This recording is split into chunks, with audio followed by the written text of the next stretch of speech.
इंदौर में एक बार फिर अध्यात्म और भक्ति का संगम देखने को मिलेगा। इंदौर के श्री अविनाशी अखंड धाम आश्रम में 4 दिसंबर से 10 दिसंबर तक 58वां अखिल भारतीय वेदांत संत सम्मेलन का आयोजन किया जा रहा है। इस सम्मेलन में जगत गुरु शंकराचार्य सहित देश के जाने माने 50 से अधिक संत, विद्वान, महामंडलेश्वर, तपस्वी संत आएंगे। सम्मेलन में विद्वान सामाजिक सरोकारों से जुड़े विभिन्न मुद्दों पर प्रतिदिन मार्गदर्शन भी दिया जाएगा। 4 दिसंबर से 10 दिसंबर तक रहेगा। अलग अलग सामाजिक कार्य भी हरि जी ने बताया कि कार्य 3 से 12 से 3 के बीच में रहेंगे और 3 से 6 बजे तक संत महापुरुषों के प्रवचन होंगे। प्रवचन सारगर्भित वेदांत को लेकर ही चलेंगे। अखंड धाम की पावन धरा पर पधारे सभी प्रिंट मीडिया, इलेक्ट्रॉनिक मीडिया के साथियों का स्वागत, वंदन, अभिनंदन। जैसा कि आपको विदित है, अखंड धाम आश्रम इंदौर का प्राचीनतम आश्रम है और यहाँ पर अखिल भारतीय अखंड वेदांत संत सम्मेलन 58वां वर्ष है और 4 दिसंबर से 10 दिसंबर तक यहाँ पर वेदों की, शास्त्रों की गंगा अमृत वर्षा होगी। सही हमारे महामंडलेश्वर जगत गुरु शंकराचार्य जी देश के कोने कोने से विद्वान महान संतों के प्रवचन, आशीर्वचन भी यहाँ पर हम होंगे। इसके साथ साथ ही जन जागरण का सामाजिक सरोकार के कार्यक्रम भी हम इस मंच के माध्यम से करते हैं।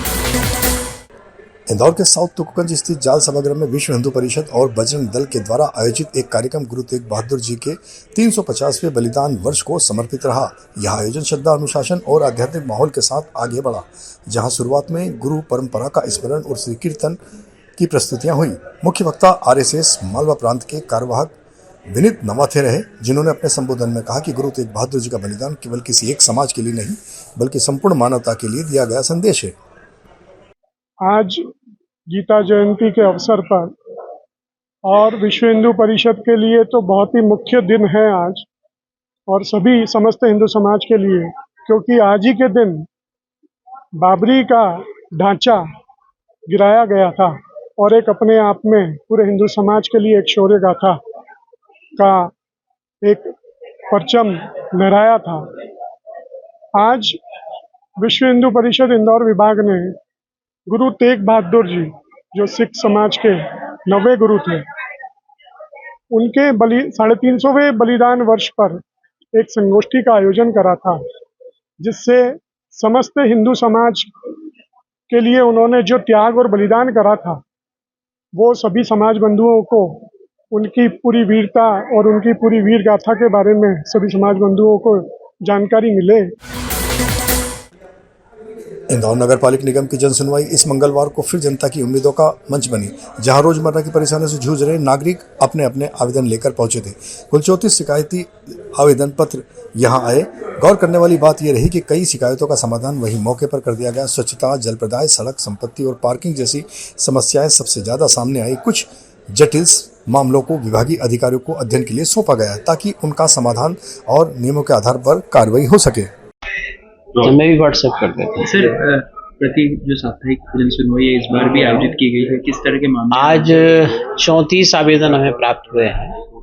विभिन्न प्रकार के, कुछ रोड्स के नवीन निर्माण के प्राप्त हुए हैं, कुछ अतिक्रमण संबंधी हैं, कुछ बिल्डिंग परमिशन से रिलेटेड हैं और कुछ संपत्ति कर से असेसमेंट से संबंधित है और 2 से 3 प्रकरण स्वास्थ्य स्थापना से संबंधित है।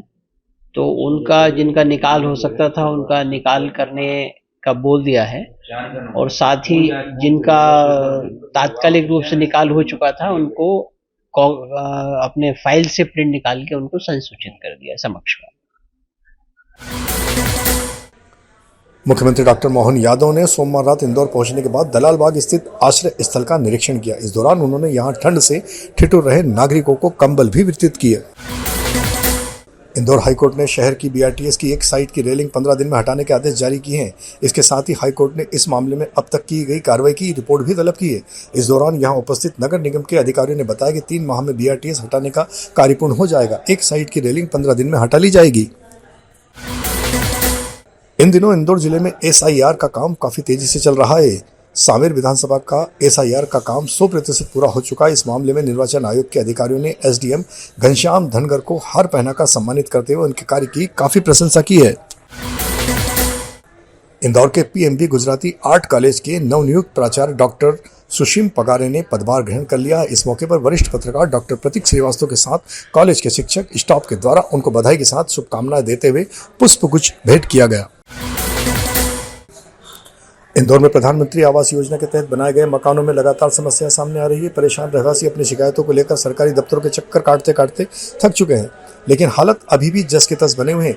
आज कलेक्टर कार्यालय में हुई जनसुनवाई के दौरान ग्राम सनावदिया स्थित नीलगिरी परिसर के निवासी बड़ी संख्या में पहुंचे और जमकर विरोध प्रदर्शन किया। रहवासी लगातार कलेक्टर से सीधे मुलाकात कर अपनी समस्या दर्ज कराने की जिद पर अड़े रहे। स्थिति को देखते हुए कलेक्टर शिवम वर्मा स्वयं मौके पर पहुंचे और लोगों की समस्याएं सुनी।